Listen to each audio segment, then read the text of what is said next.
Hey everybody. So first and foremost, unfortunately I'll forget about it if I don't say it first. If you have not already, please go check out my band's new album. We are Axis of Empires. The album is Heretics and Orthodoxy. If you have already checked it out, go listen to it again because you love it. Anyway, but if you like classic old school power metal, if you're looking for some good Halloween, Stradivarius, Gamma Ray, Iced Earth kind of stuff, this is exactly up your alley. So please go check that out. I truly think you'll enjoy it, and we've been working our asses off on it, and we're very proud of it. So anyway, so I wanted to I wanted to follow up on Merry Christmas, by the way.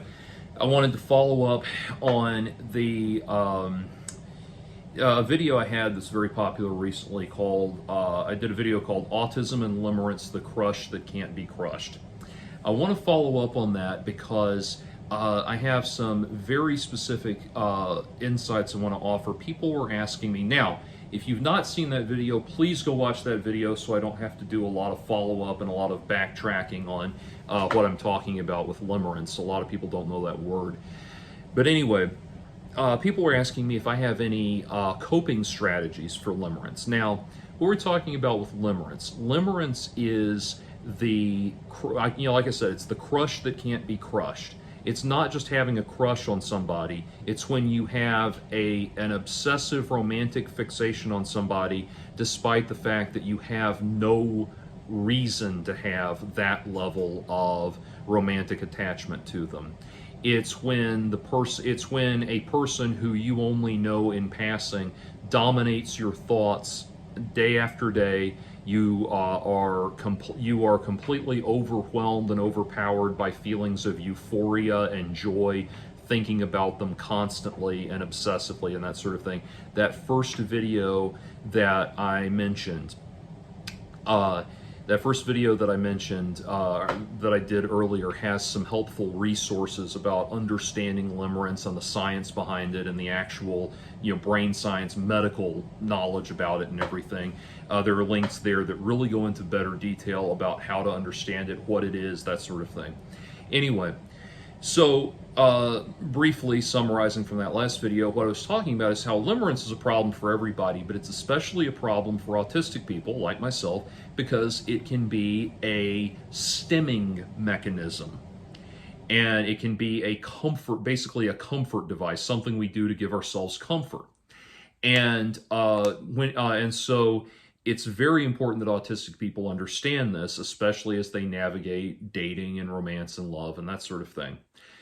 So, have I experienced limerence in my life? Yes, absolutely. And have I learned how to deal with it, how to mitigate its effects? Yes, absolutely. And the thing with limerence is, think about it this way. I've gone through phases in my life where I've wanted to shut out relationships and women and all of that altogether and not wanted anything to do with it because because I thought, well, I'm going to have these overwhelming feelings and desires if I'm attracted to this person, so it's better that I just shut them out of my life already and that sort of thing. Well, that is also toxic behavior. And it's kind of like, imagine the effect of it. Imagine telling an alcoholic that their drinking habits are toxic behavior that they need to break away from, but being completely sober and off the wagon is also unacceptable. They have to be able to drink in moderation, which is impossible for an alcoholic. That's why they have to go sober. But imagine if you're telling an alcoholic that seems even more challenging than going completely sober. But that's the healthy position for someone who's dealing with limerence. Okay, so how do we mitigate the effects? Well, I can tell you what has worked for me. There's a couple of examples that come to mind. I was thinking about this on my drive home just now. And there are a few things, and I will probably think of more examples after I finish the video, as is so often the case, and I'll follow up if I do. But think about this. So at the end of that last video that I did, I told a cautionary tale about an individual I knew that allowed himself to become a romantically obsessed stalker. I don't know if he is on the spectrum, but he is definitely someone who is experiencing limerence and has never broken away from the addiction of limerence. And that person, I don't want to say anything that could be used to identify him, and certainly I don't want to say anything that could be used to identify the target of his obsession. But he's been on my mind a lot lately because I've been developing an idea for a thriller, a novel that deals with stalking, and so he's like a perfect test case for their perfect case study in what I'm trying to capture.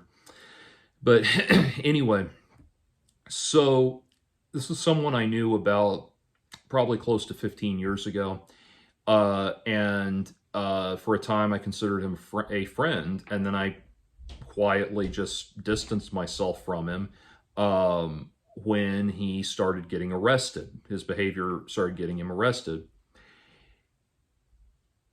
When he talks about this romantic infatuation he has with this woman, which, by the way, this is a romantic fascination that's been going for over, stalking romantic infatuation that's been going for over 20 years. When he talks about this woman, he sounds like Norman Bates trying to do an impersonation of Mr. Rogers. It's the most haunting, eerie, unsettling thing you can imagine. And like I said in the last video, he's been arrested numerous times. He's had multiple this woman's filed multiple restraining orders against him. He's been in jail, and absolutely nothing shakes his certainty. Now, to be very clear, there are different types of stalkers and different types of motivation for stalking.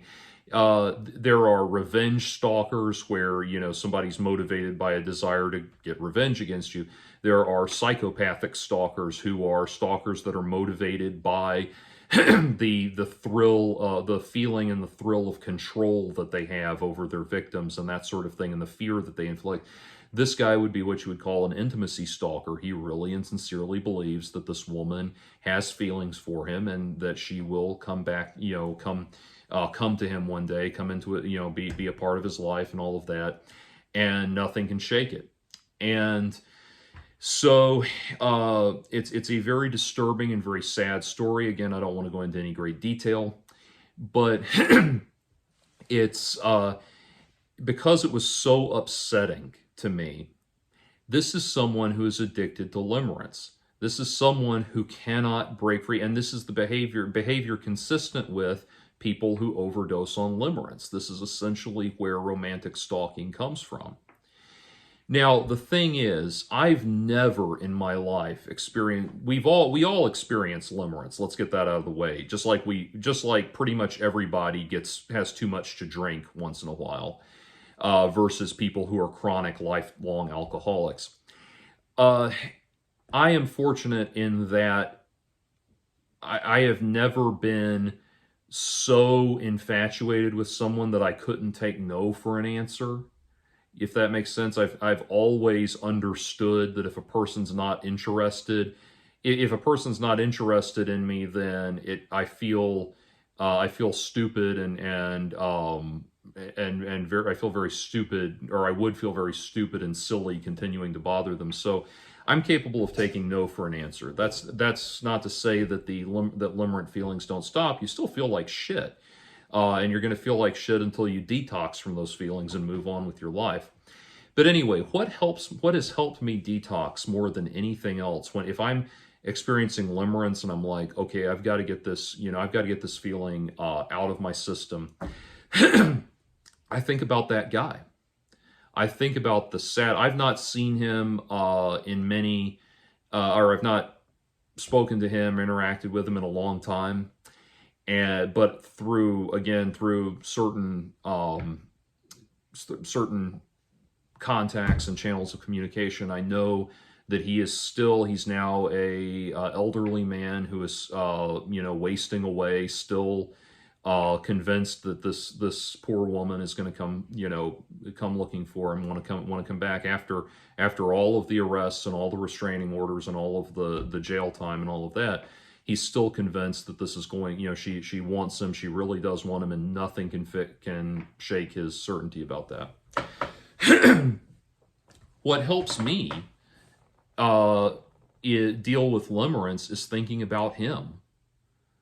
I am so disgusted and disturbed and sickened by him and his behavior that I don't want to get within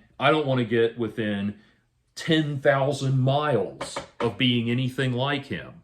I couldn't live with myself if I was that kind of sick, pathetic, wormy little creep. I just couldn't deal with myself that way.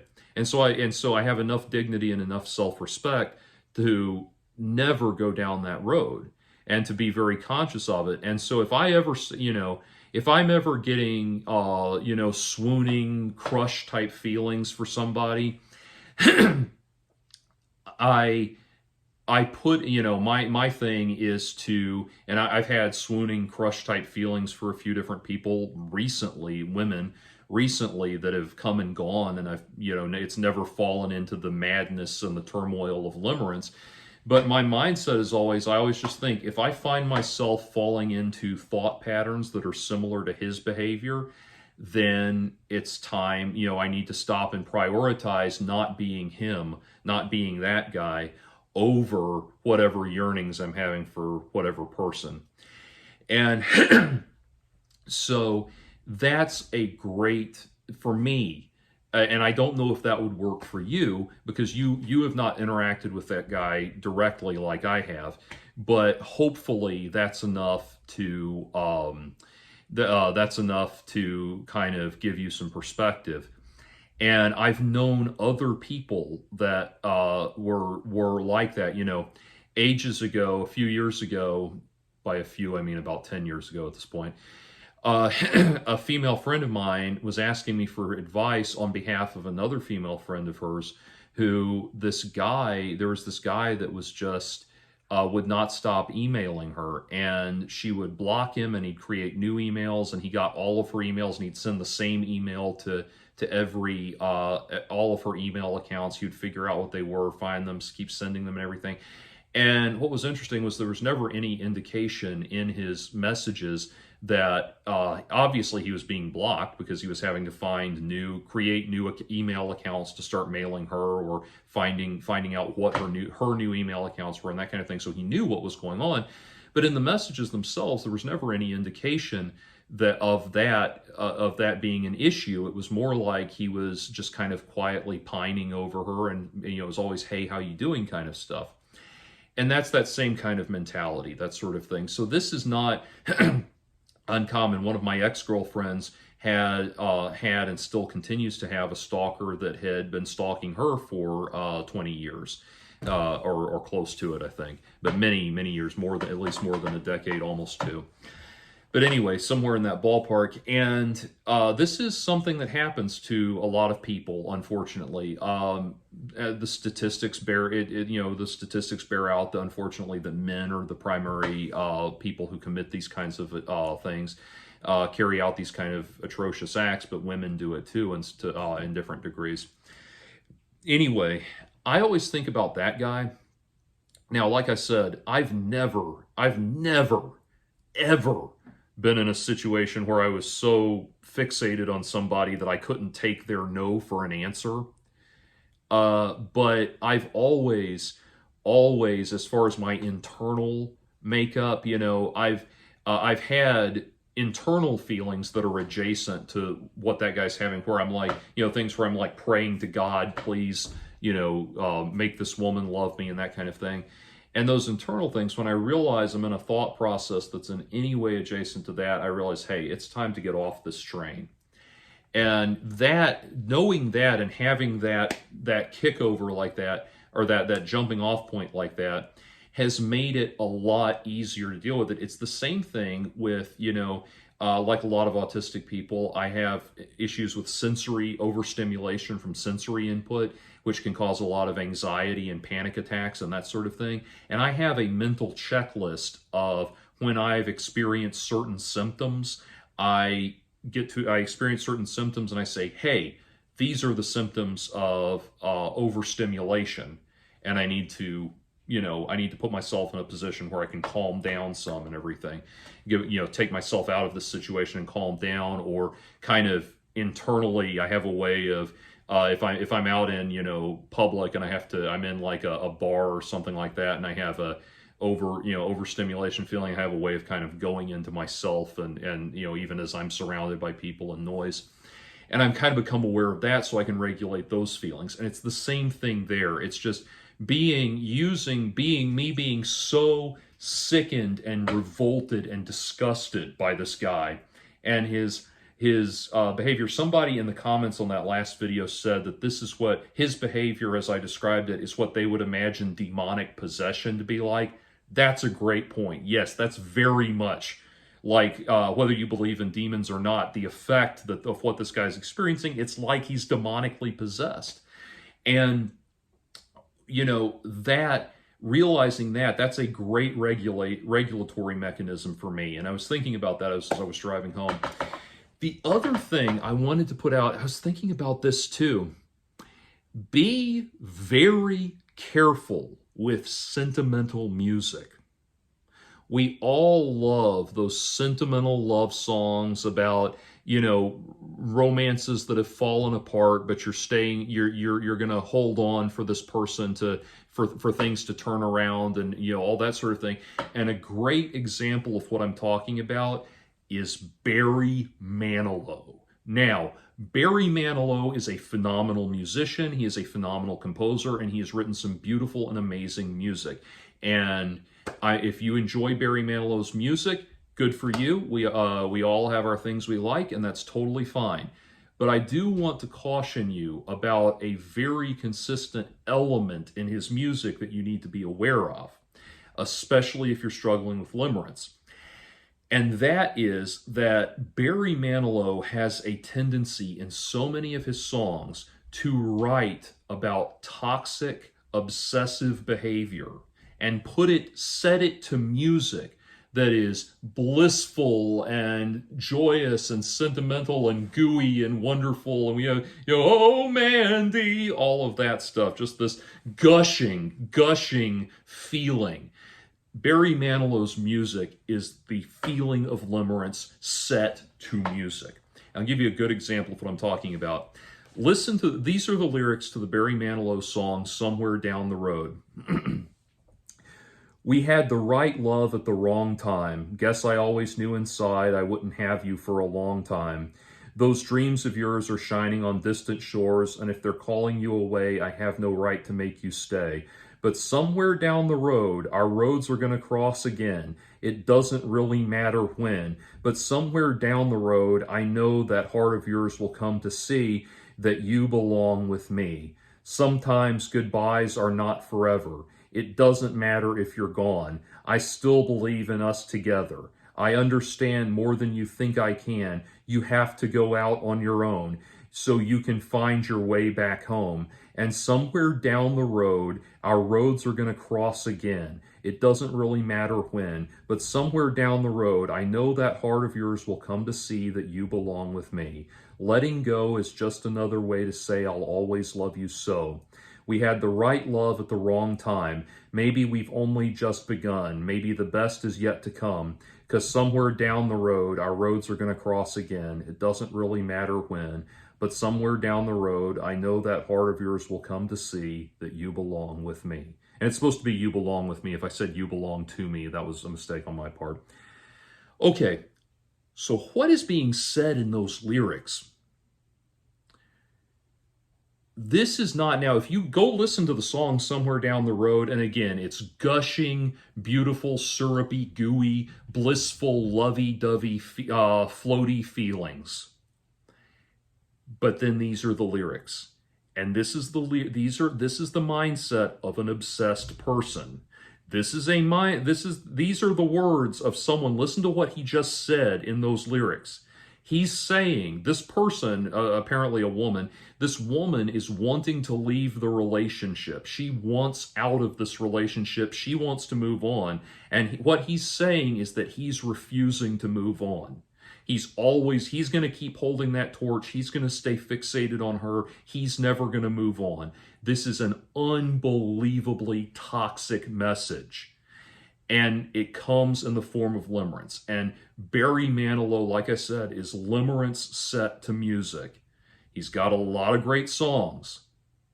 Use with caution. And then another song. Here's if you think that's a one-off, I'll give you an example of another Barry Manilow song where he says, "I'm not the man I used to be." This is "Break Down the Door." "I'm not the man I used to be, fell down a time or two. When luck was looking out for me, I missed the knock and never knew. I let you go, but you can't get away from me again. Do you want to plead? Do you want to cry? Any proof that you need, any promise you'll buy? Do you want me to break down the door? Do you want me to break down the door, break down the door? You say you saw me lose control. Look, now I'm in the lead, and you can have me heart and soul. I'm overhauled and guaranteed. What do you say? Why don't you take a chance on me again? Do you want me to plead? Do you want me to cry? Any proof that you need, any promise you'll buy? Do you want me to break down the door? Do you want me to break down the door, break down the door? Can you say for sure can't say for sure what's coming. It ain't what's gone before, except we had some damn good times and I know we both want more. Do you want me to plead? Do you want me to cry? Any proof that you'll need, any promise you'll buy? Do you want me to break? Do you want me to break down the door? Do you want me to break down the door? That's abusive. That's obsessed stalker talk. That's a guy saying he's gonna tell you anything you need to hear so that you will have a relationship with him, and if that doesn't work, he's gonna break down the door. He's threatening to break the door open. And we don't hear it that way because Barry surrounds it with ooey gooey, lovey, sentimental music. Now, I'm going to read you something. This is interesting. I'm going to read you some lyrics that I actually think are a healthy expression of romantic obsession. Believe it or not, and it might not sound that way, but hear me out for a minute.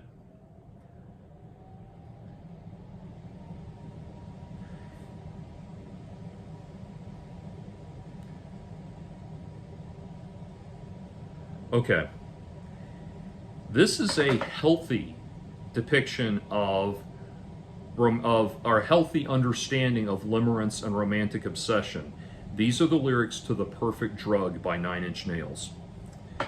I've got my head, but my head is unraveling. Can't keep control, can't keep track of where it's traveling. I've got my heart, but my heart's no good, and you're the only one that's understood. I'd come along, but I don't know where you're taking me. I shouldn't go, but you're reaching, dragging, shaking me. Turn off the sun, pull the stars from the sky. The more I give to you, the more I die. And I want you, and I want you, and I want you, and I want you. You are the perfect drug, the perfect drug, the perfect drug. You are the perfect drug, the perfect drug, the perfect drug. You make me hard when I'm all soft inside. I see the truth when I'm all stupid-eyed. The arrow goes straight through my heart. Without you, everything just falls apart.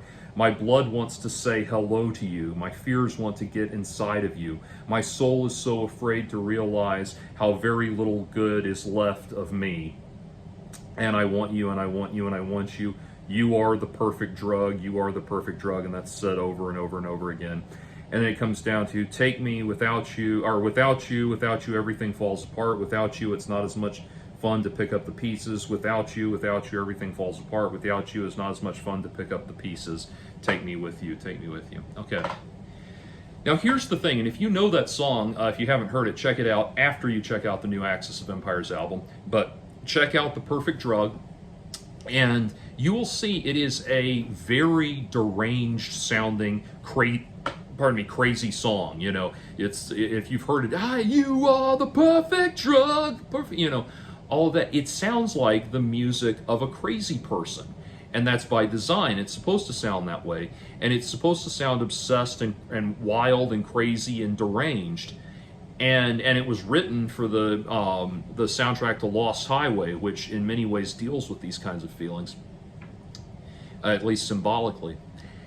Now, here's the thing. I would say that that's actually a far, far more healthy expression of these feelings. You know why?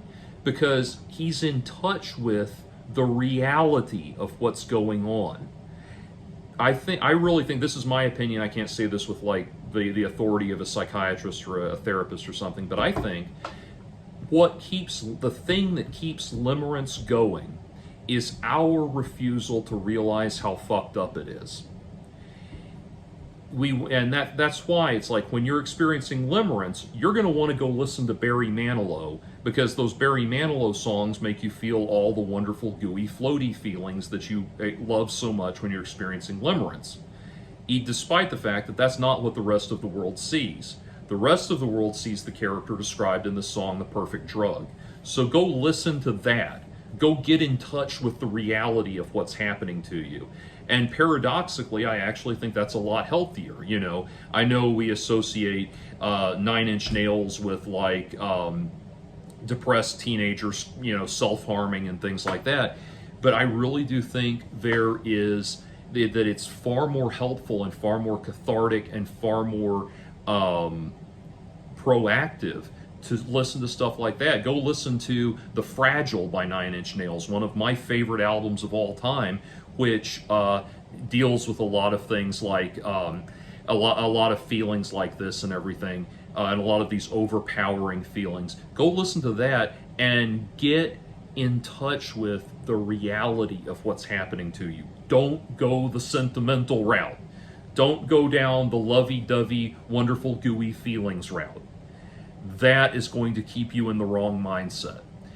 Listen to dark, deranged, fucked up music, and that will help you realize how dark and deranged and fucked up you're being. That's my advice right there. So anyway, like I said, I'm not a therapist. These are just my thoughts and speculations on the matter, but that is how I deal with it. For me personally, having a good reference point, just a scared straight reference point for how bad those feelings can get if you don't deal with them, is a great numbing agent for me. It has a great chilling effect for me. It just shuts down limerence immediately. And it's sad, but it's kind of like there's that joke that God may have put you on this earth to be a dire warning to other people. That guy is definitely on this earth to be a dire warning to me. And then the other thing, like I said, is listen to fucked up music.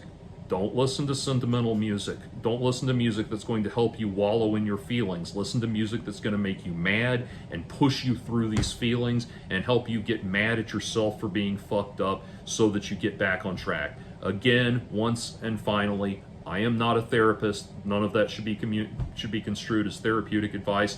That's just what helps me. Peace out.